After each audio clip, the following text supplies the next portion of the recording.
You're listening to the legendary podcaster, the one, the only, T-Jam D. Your personal favorite, and the show you've been waiting for. Probably Offensive. Welcome to Probably Offensive. I am your host, Anthony Scott Dover. Welcome to another spectacular episode. I want to say this before I forget. Sean Connery, the actor, passed away. Since last time I've done a podcast, I'm trying to get back on a schedule of doing it once a week.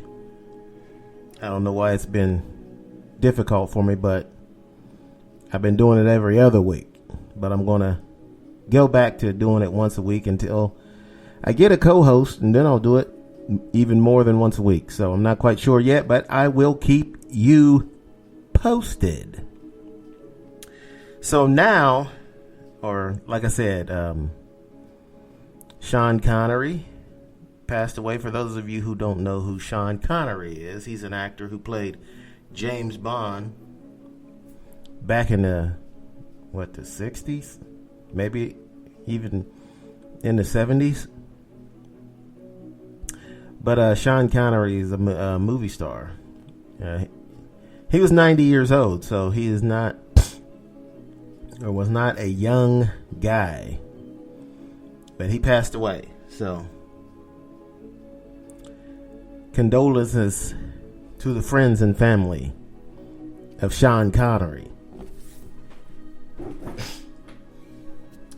All right. Now,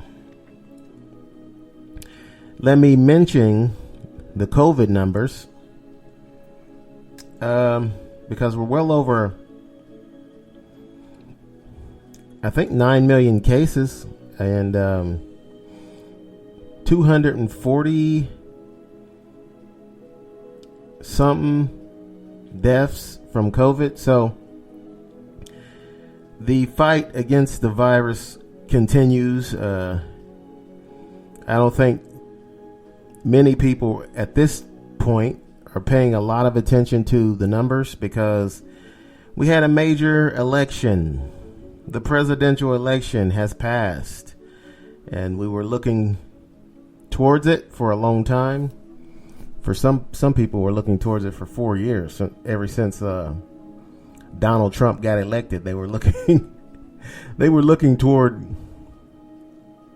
someone else being in office. So they were looking toward an election coming up so they can vote for whoever was running against Donald Trump, and it happened to be Joe Biden. Yes. Ex-Vice President Joe Biden.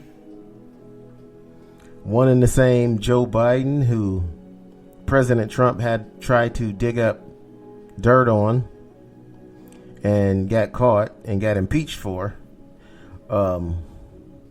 That same Joe Biden is now President-elect Joe Biden and Vice President-elect Kamala Harris. So congratulations to President-elect Joe Biden and Kamala Harris. We had an election on November 3rd,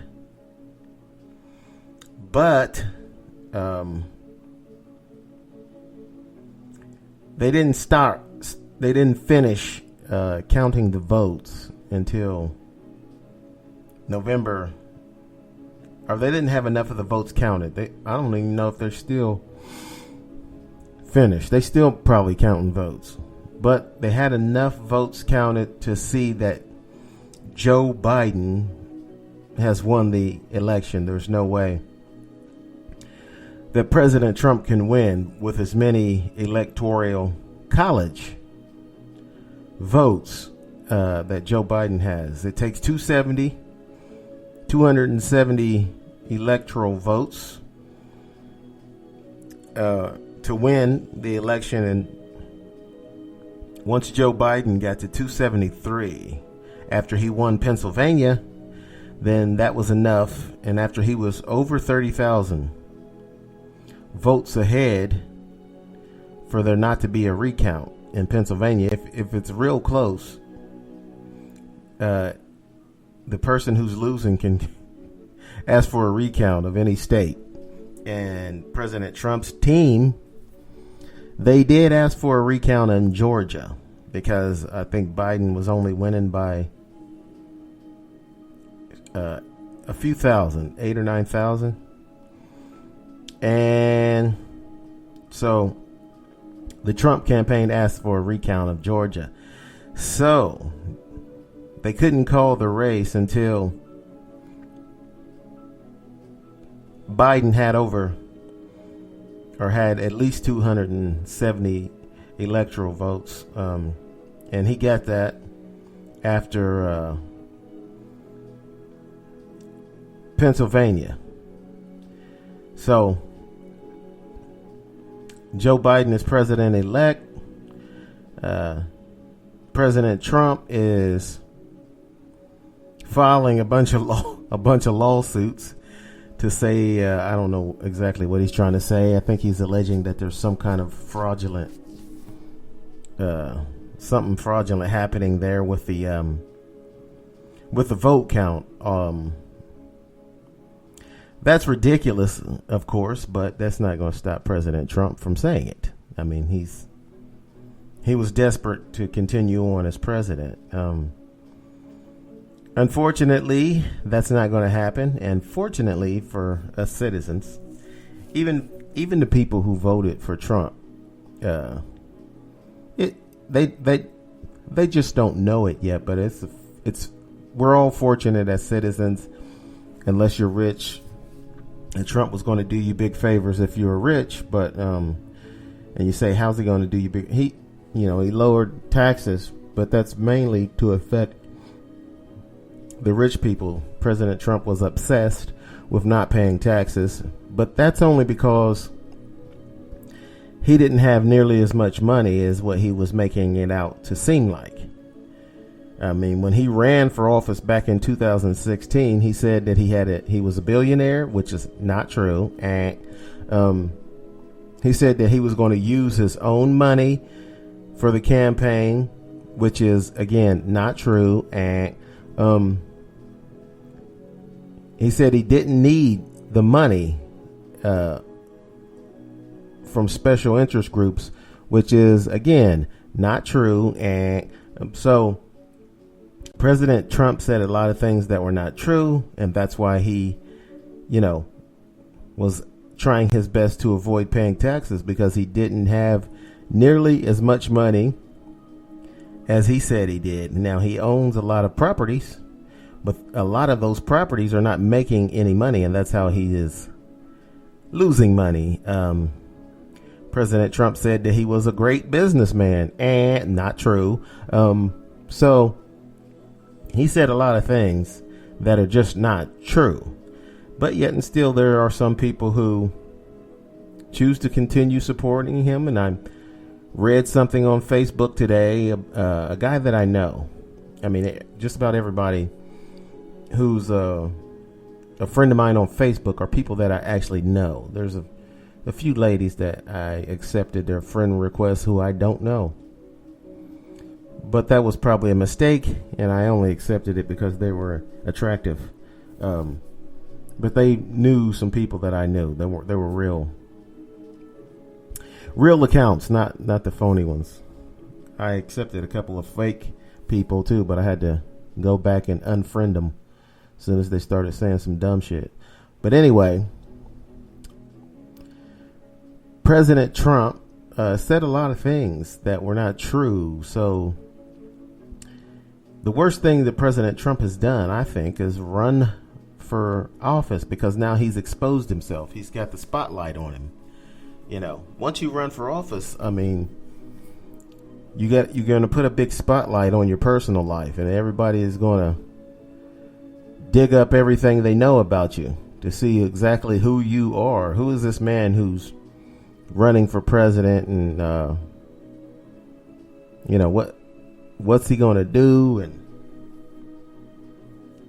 People want to know about you when you run for president. So President Trump, if he wanted all this stuff, all these lies that he has perpetrated, which no one cared about, he could lie and say he was a billionaire before he ran for president, and no one cared. It's just tricking people. You're fooling people, because he was a celebrity. He was on a show called The Apprentice, and he pretended to be a billionaire for a long time, and no one cared.